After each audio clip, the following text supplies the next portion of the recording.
Hello and welcome to Lone Star Silver Screen, a podcast about everything that exists at the intersection of Texas and the movies. I'm your host, Austin Zook, and today I am joined by local filmmaker, freelance writer, Stone Swad. Stone, how are you doing today? I'm doing great, Austin. I'm doing fine. I'm great that you're in somewhere safe and looking to talk movies.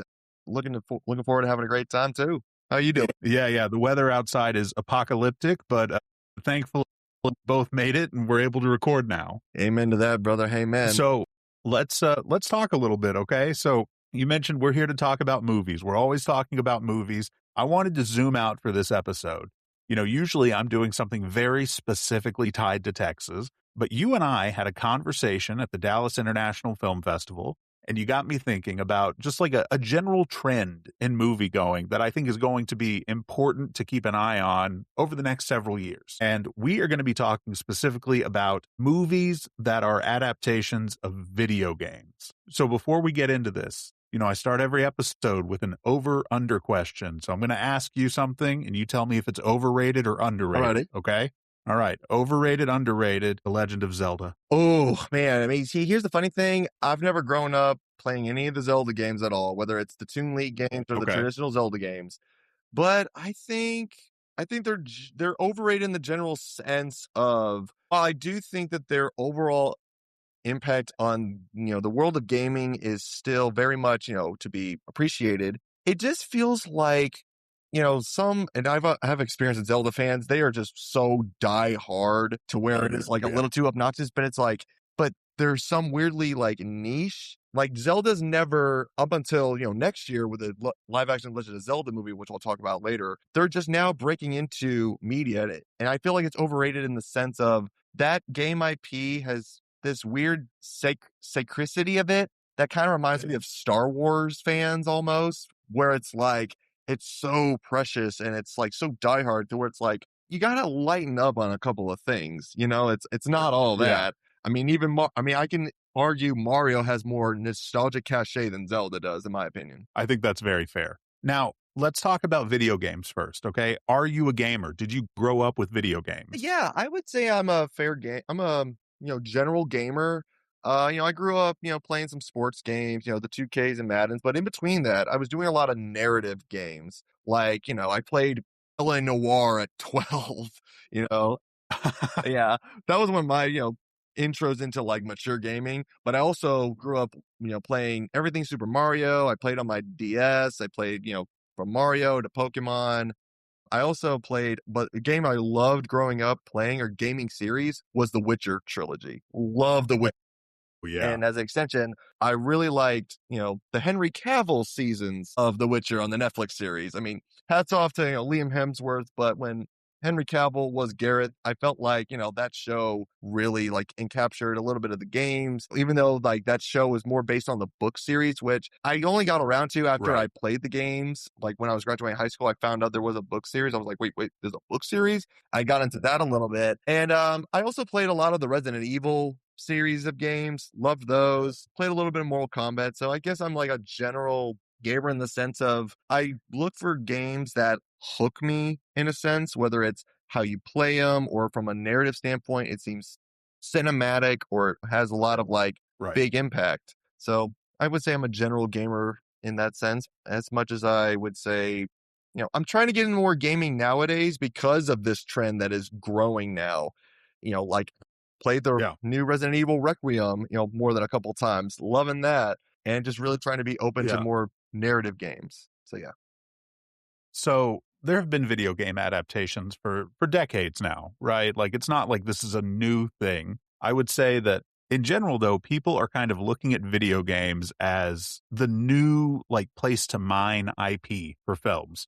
For a long time it was books, and then, we had the superhero craze, and that seems to have faded a little bit. And now everyone is turning to best-selling video games. You mentioned earlier that The Legend of Zelda has never had a proper live action adaptation, which is crazy to think about for how big that franchise is and how long it's been around. But it seems like Hollywood has finally it's finally like turning to these properties and saying, okay, you know what, especially the ones that already have a narrative structure, let's take this, let's see what we can do to put it on the big screen, either in live action or as an animated adaptation, which is what they've been doing to great success with Mario for the past few Yes. years. How have you felt about the recent wave of video game adaptations? I mean, is this something you're excited about? Are you enjoying them? Yeah, I'm actually fairly enjoying it because what we're seeing is, the industry giving itself like a take two when it comes to approaching this trend. And a lot of that really begins with hiring the right people who not only understand the source material, but also have a great passion for it. Like, for example, Zach Kreger, who's fresh off of Weapons, he has a Resident Evil movie coming out in September, which I cannot wait for.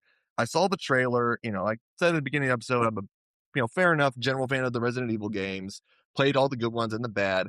And I saw the trailer and I was like, no, this feels like a pure Resident Evil trailer, like from the tone. And it just seems so Resident Evil coded. And Zach Kreger was saying, loosely quoting him, I'm making this movie with how I feel the Resident Evil franchise means to me. I'm not giving you like a straightforward story, like a faithful adaptation of the IP. I'm giving you a simple point A to point B story that involves this IP, which I feel like that's what a lot of filmmakers and a lot of these production studios should do when it comes to approaching, making video games based off of movies. Don't put yourself in a box, trying to please the fans. Right.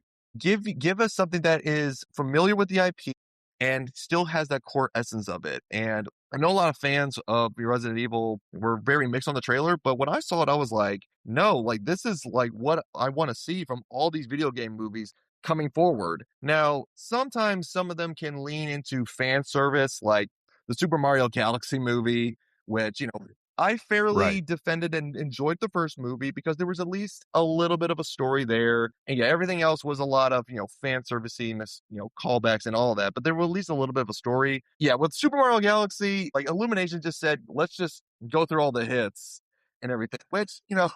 maybe I was a little foolish for thinking that Illumination would actually try with their properties and not just give you, nothing but, nostalgia helpings and why is Fox McCloud even in here? He's not a Mario character.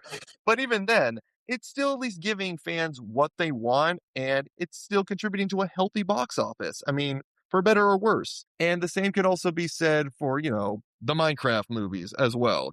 I mean, for theaters, I'm sorry you had to put up with all that foolishness, but again, it's Chicken I jockey. know the chicken jockey madness. But even then, it's Warner Brothers were tapping into something that they know is popular, and it's also IPs that have built-in fan bases too, like Minecraft, like Mario, the Sonic the Hedgehog movies, Resident Evil. It's IPs that not only have these great fan bases, but they're IPs given that are being made with passion within them too. It's not just Right. hitting beats. So I want to talk a little bit about Zach Kreger because you mentioned him, and I think he is an interesting point of discussion here as kind of a segue into a broader discussion about filmmakers tackling these projects. Okay. So Zach Kreger made Hmm. Barbarian and he made Weapons, two original films that are both, in my opinion, incredible. I I agree. love those movies. And then they announce, okay, Zach's next film is Resident Evil, basically done shooting. It comes out next year, right? Which is exciting. We don't have to wait a long time for the next Zach Mhm. Kreger picture. But some people hear that and they say he's going to get sucked up into the IP machinery, and he's not going to be making original stories. Do you feel like this is something people are going to get trapped in? Like, I think people have that attitude sometimes when you're doing big IP Yeah, storytelling. sometimes you do. Sometimes, you don't. I mean, sometimes you have, your Sam Raimis who get latched on to doing Spider-Man for a couple of years before you do something, going back to your roots, like what he's been doing recently. With Zach Kreger, I think it's more of like the industry is noticing that he is one of many, fresh up and coming voices and filmmakers coming up the horror pipeline that that's where a lot of Right. these creative voices are coming from. And it's from horror. It's not the video game subgenre. It's the horror genre as a whole whose stock is so up that these studios are taking chances on all these directors coming through that pipeline where it's like, hey, we think you have a unique visual style or narrative style or writing style that we think fits this IP. And we think that you can produce a great product here. And with Zach Kreger, I don't think it's going to be that. I mean, with some. First of all, he's actually signed on to do a movie with another studio, a sci-fi thriller called The Flood. So I don't think he's going to be necessarily stuck in that like IP vortex for long. I think this is kind of like dipping his toes within like, I have an indie feature and then boom, next big feature and then boom, let's do an IP for a big studio and then I'm back to doing my own thing. So I think he's got things balanced out enough, which Right. and also fun fact, I have a friend of mine whose cousin is his recent wife. She had a cameo in Weapons. She was the blonde neighbor who Josh Brolin went to go knock on the door for. Yeah, that was her. Yeah. Yeah. That's awesome. Oh, I she's know, part of right? cinema Amazing history. cinema history. But yeah, I think Zach I Kreger. love that movie. I I love know. both of So his yeah, movies. no, Zach Kreger. I think he's just really developing his filmography a little bit more. I don't think he's going to be stuck in that IP box for too long. Well, and I think the other thing, and I think the thing that Marvel did not do that I'm hoping companies allow these video game adaptations to do is let directors put a personal stamp on it. So it doesn't just feel like they're pumping out content. Like I totally believe that Zach Kreger is capable of making a very personal and very engaging Resident Evil adaptation in a way where if they were like, actually, Zach Kreger's coming in to do Doctor Strange 3, I would probably be like, are we sure? Or do we have to do this? And, I think there's a real opportunity here to get the IP, let people do something unique and interesting and have a take about it. But then also, it's a big enough thing where the studios can make their hundreds of millions. And just to piggyback off of the Marvel topic, I feel like that's why people, when they look back to the height of, the superhero craze of the 2010s, and they really look at, each phase of the MCU, and I myself reminded myself, of when I was paying attention to all those Comic-Con and, new movie announcements that they were doing that, oh, these movies are going to feel like you're watching this type of film. And when you watch those Marvel movies, it's like, yeah, Doctor Strange is a, mystical, supernatural film to a certain degree. It's still a generic superhero film in terms of how it looks, how they're made. And people know nowadays how the MCU makes their movies in a certain way, from how they're produced, how they're written. It's very predictable. And they don't have, like what you said, a personal stamp, a cinematic style that like screams that, yeah, this belongs to this movie. It doesn't feel like it was just shot out as just a product that was just conveyor belted out into theaters. Like, I saw a adaptation of a PC game called Exit 8 that was released by Neon in April. I remember playing the game on a friend's PC. So the premise of the game is that it's this guy, you're stuck in this like Groundhog Day loop on this like subway terminal. And the only way to get out is to make sure you spot an anomaly. If you spot one, you got to turn back. And that's how you slowly but surely break the cycle. If you don't see any, you got to keep going forward to make sure you get to Exit 8. And this movie, it was distributed by Neon. It released in April. It was first of all, it kept in spirit of the game very well. But at the center of it was this, I wouldn't say it was very deep, but it was a decent narrative of, fatherhood and, the acceptance of such responsibility because, there's a guy trying to get to his girlfriend who's awaiting results of a pregnancy test. And, he gets caught in this loop. He's trying to find ways to get out. And the movie was shot in a very effective way that was very much in keeping with the game, but also added some, interesting tidbits that kind of expanded upon it. And it was a very chilling, creepy, very intriguing take on the game that was, it didn't feel like it deviated too much, but it didn't feel like I was just watching like a giant cutscene.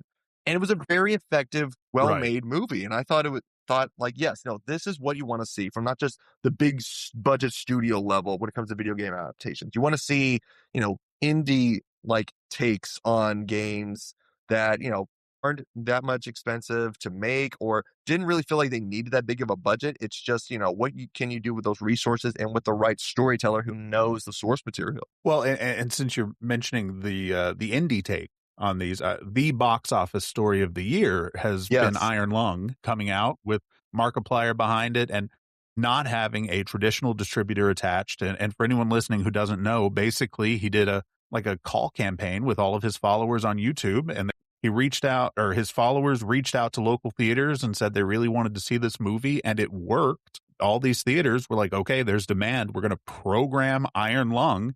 And they did, and it made a lot of money. $50 million total gross. and that's with no distributor at all. And that was just a bunch of belief from a YouTuber. I mean, I wouldn't consider myself a subscriber, but I always, respected Markiplier. I always thought he was a dude. A lot of, friends of mine that I've known for a while grew up, always watched his content. And when they heard that he was making a movie, they were so hyped. I unfortunately could not. I unfortunately missed out on seeing it, but I'm looking forward to it when he drops it on YouTube Memorial Day weekend, because from the reception that I heard from my friends who got to go see it, they thought it was a passion project made with love. And they've actually played the game too. So, they had a good time, extra good time having played the game. But I mean, we're just not only, like I said earlier, seeing filmmakers who are putting their own love and passion into making these IPs into great movies, but you're also just seeing filmmakers take big risks too, whether it's YouTubers who are, gaming reactors.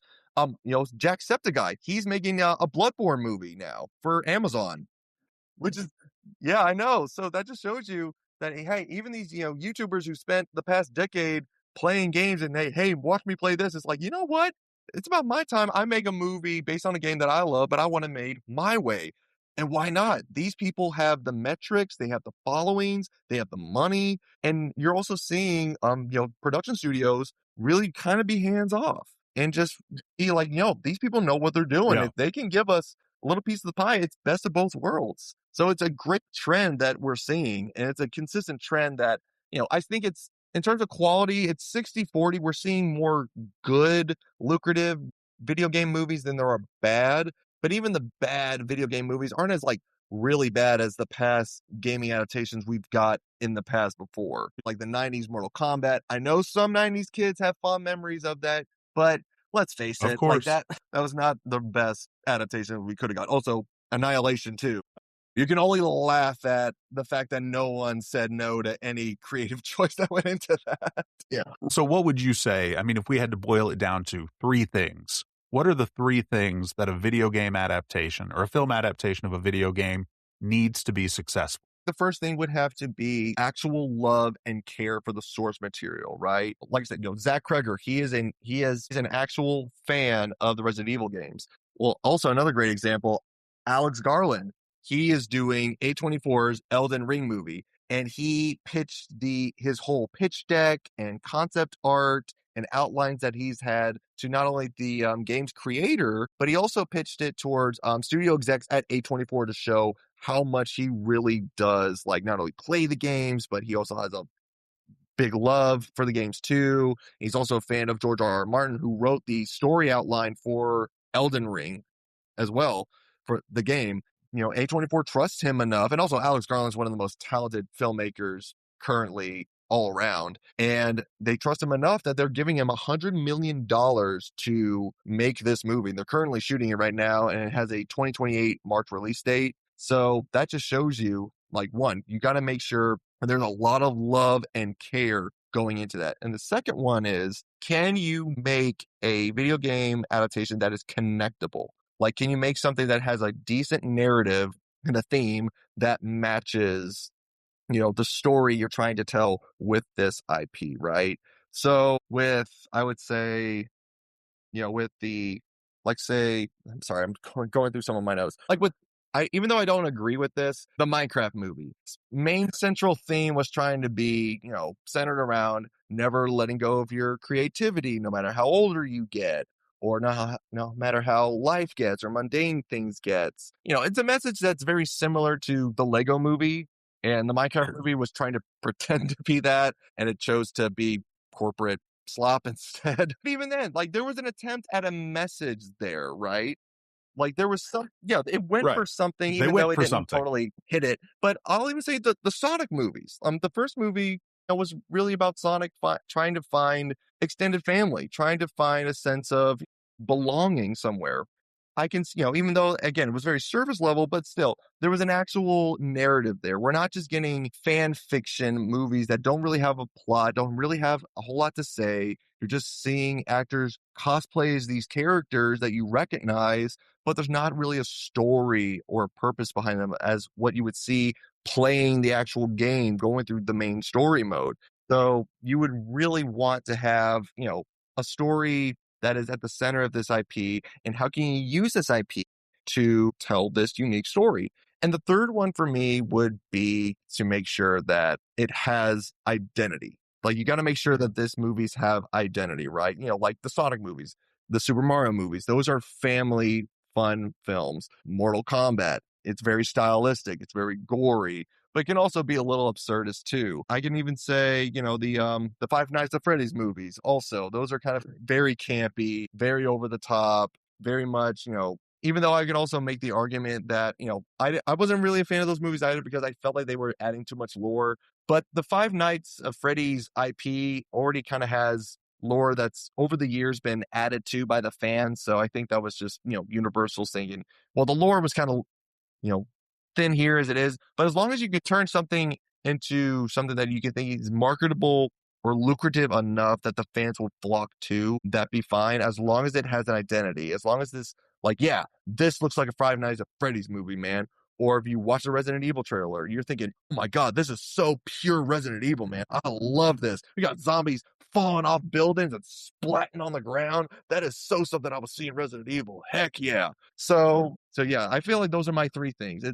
There needs to be a lot of care and actual love for the source material. Make sure that you can provide a actual connectable story within that source material, or use that source material to tell an engaging story, relatable story. And three, give it an identity that matches the spirit and the look of the game as well, that viewers and fans of that game have come to love. So like if I were like, yeah, I'm making the Tetris movie, that's one that you might be a little like, okay, what exactly are we doing here? I'm glad you brought that up. It also, as an extension, it really does depend on what you are adapting, because not every game deserves an adaptation. But I've seen crazier things. And as an extension, it's not only movies that are seeing, this uptake in video game adaptations, but it's also TV shows. When you look at Amazon with Fallout as well, and you also got the Tomb Raider series that they're shooting with Sophie Turner that's coming out soon. And, they're developing a Mass Effect series. They're developing a God of War series with J.K. Simmons. They're also just, like I said, Fallout is really their biggest hit right now.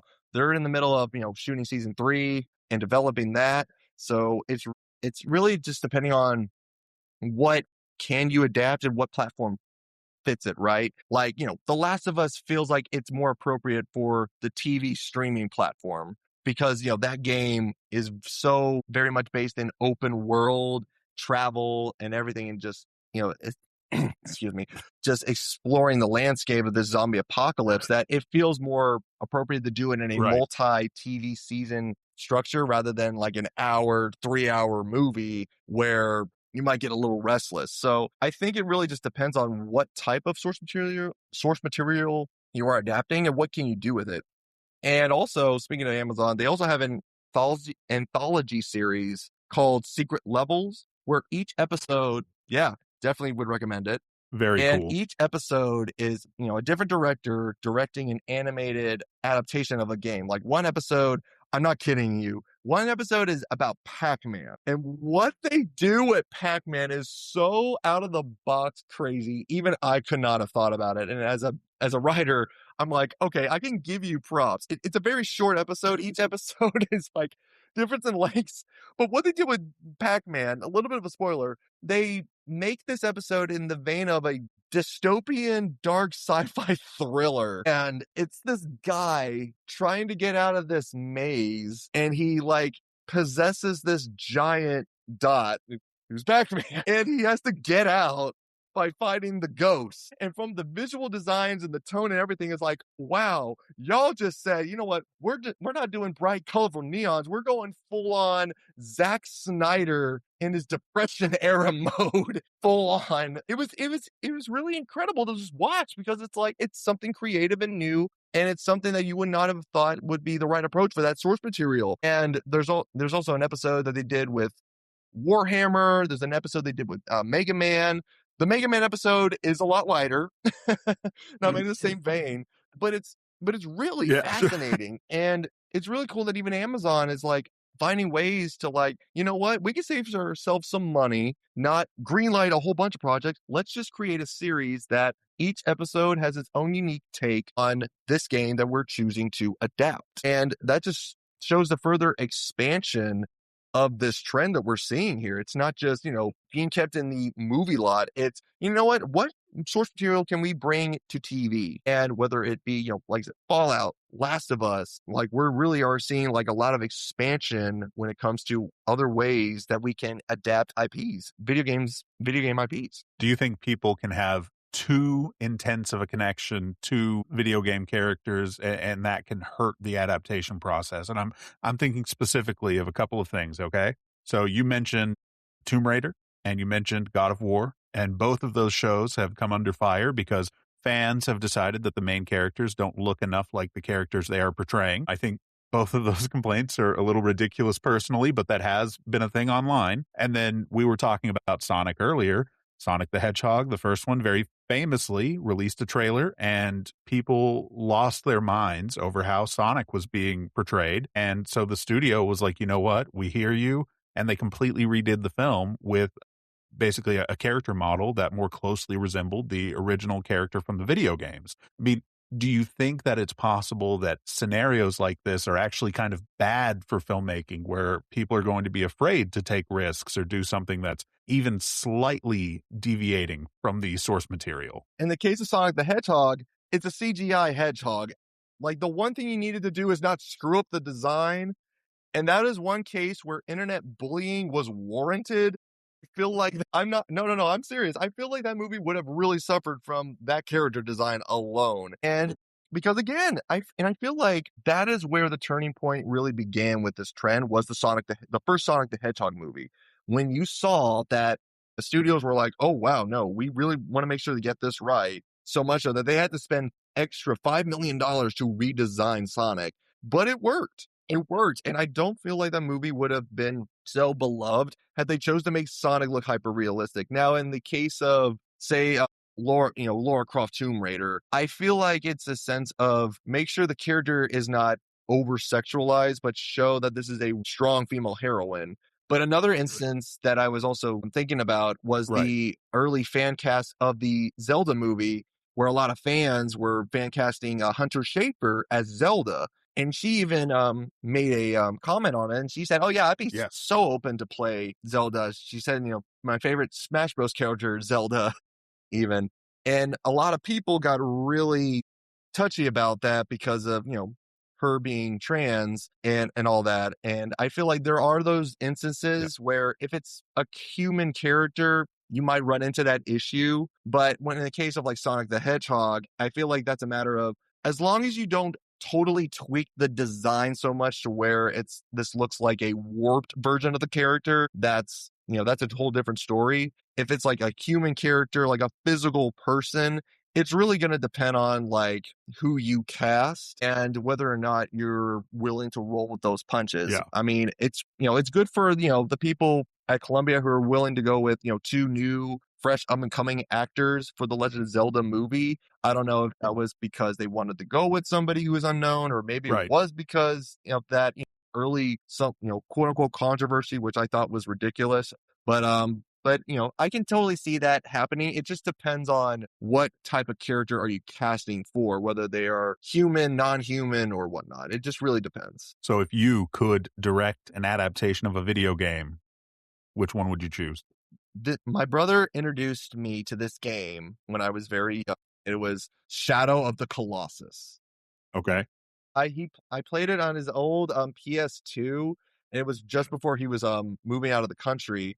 And I got to play it while I was going through his stuff, and I kept going over those past couple days to feel like I was helping move at like 6 years old, but really I was just like being occupied while my mom helps him pack. And I was just so amazed by the scope and scale of that game, and just the creatures and the gameplay and the story. Just like, I mean, it's been teased a couple of times. I know Sony tried to pursue it a while back, but it stayed in development for so long that I don't think anybody's ever like really looked into it. And if I could do that, I would love to be the man to do that. For sure. I mean, I would feel like I would have to go like actual on location with a mix of like practical and CG, because games like that just really opened my mind at such an early age. I was like, whoa, like video games can be this grand in scale and amazing. And also just had this sort of like spiritual sense to it that was just so cool, and it had a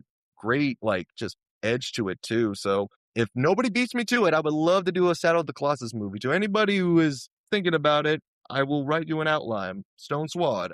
Ask for my ask through Austin if you want to, but a Shadow of the Colossus movie. Let's get it done. Let's get it done. No, I would do Gears of War. I think I'm the person who can finally crack that. They've wanted to do it for like 20 years. I think I'm the guy who can come in with the perfect pitch and finally get that thing made. I went over to my cousin's because he was a big gamer. He played a lot of Halo and Gears of War. And I also will say this, I wouldn't mind doing an actual Halo movie this time and not whatever Paramount Network thought they were giving us. That show is like, it does my least favorite thing in an adaptation where it's like, we're going to give you 2 seasons of this show. And at the end of like season 2, we're going to tease the beginning of what you wanted to see all along. Also, I'm hoping we get some of these video game adaptations here in DFW now that we're exploding as a production hub.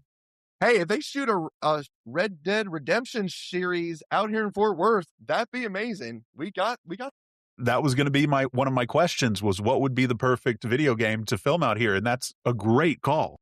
Yeah, no, I think Red Dead Redemption being shot, somewhere out in Fort Worth or just, West Texas, East Texas, in Austin even, like that would just be an incredible opportunity for an area like DFW that is growing as a serious production hub for the industry. We already got the incentives. We already got more productions moving out here. I mean, that would just be the best first big IP to be shot out here. Red Dead Redemption shot here in DFW, out in Fort Worth even. Let's get it going. Absolutely. Now, Stone, I end every episode of this show by asking one very important question because this is ostensibly all about Texas and the movies.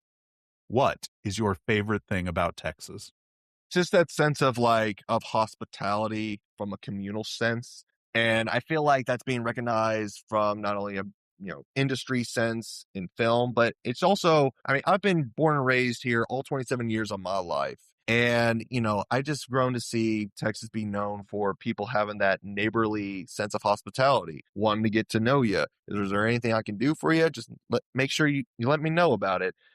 That bleeds out into film. I freelance a lot. I network a lot when it comes to, trying to help out people with their productions. Or do you need a producer? Do you need a scriptee? Do you need an editor or post or something? I've worn many hats myself, but I also know a lot of people. I pride myself as an extrovert, but I also look for people who have the same passion as I do. And the thing about Texas is that there's a lot of naturally passionate people who live here, whether it's you yourself, me, or my friends that I've, grown to know here through my networking and, filmmaking endeavors. That's the thing I love about Texas, man. It's that passionate hospitality that's very communal and it's very welcoming.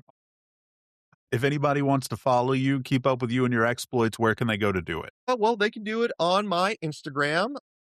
I post everything through there. That's my socials. I just do a lot of posting on anything that's going on within the industry, whether locally or abroad. I write a lot on my Substack too.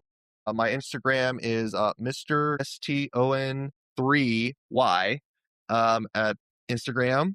And on Substack, it's the same exact tag. Everything's also linked in on my my Instagram too. But I'm always willing to help anybody and anyone in the DFW area for their productions, whether it's a short, whether it's a feature. I've worn many hats, as a in post, as an editor, a DIT, as a assistant director as well. I'm also trying to develop my own projects as well, but in the meantime, I just try to keep myself very active within the film community here in DFW, whether it's freelancer, as a writer, or just anybody who wants to talk anything within industry, whether it's growing here or abroad. I'm the moving man. Okay. All right. Well, let's get Stone some work, people. Reach out to the man. Reach out to me on Instagram. I'll connect you with him if you can't find his for any reason.